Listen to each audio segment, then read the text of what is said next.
This is the story of how Kodak, once the king of photography, invented the very technology that would destroy it and still refused to use it. How does a company worth $90 billion go bankrupt? Today, we'll uncover the brutal business lesson behind Kodak's fall and what every entrepreneur can learn from it. The Rise of Kodak. Founded in 1888, Kodak revolutionized photography with the slogan, "You press the button, we do the rest." By the mid-20th century, Kodak controlled 85% of camera sales and 90% of film sales in the US. Photography wasn't just their business, it was a monopoly. They sold not just cameras, but the film, paper, and chemicals needed for every photo. In 1976, Kodak's revenue peaked at over $10 billion, equivalent to $50 today. The invention that could have saved them.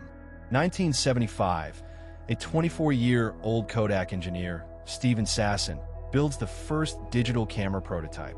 Specs? 0.01 megapixels. Stored images on a cassette tape. Could display photos on a TV screen. Kodak's executives' reaction? Laughter. Quote from Sasson, "They didn't want to look at it. They didn't want to talk about it. They told me, don't tell anyone about this." Why? Kodak feared digital photography would kill their lucrative film business, worth billions annually. The fatal mistake.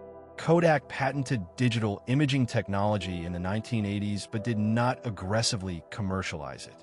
Meanwhile, Sony, Canon, and Nikon invested heavily in digital cameras. By 2000, digital photography was taking off. Kodak tried to pivot, but too late. They launched digital cameras, but with the mindset of protecting film sales. They underestimated how fast consumers would abandon film completely. The collapse. 2004, Kodak stops selling film cameras. 2010, Kodak's market share in photography is virtually gone. 2012, Kodak files for bankruptcy after dominating photography for over a century.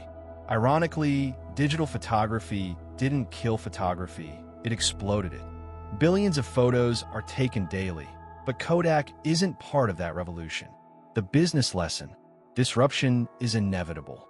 If you don't disrupt yourself, someone else will. Don't let short-term profits blind long-term survival.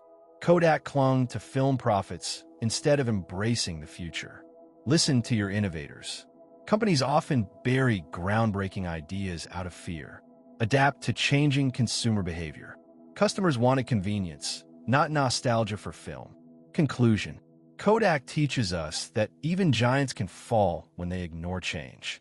The next Kodak could be any company today that refuses to innovate. What do you think?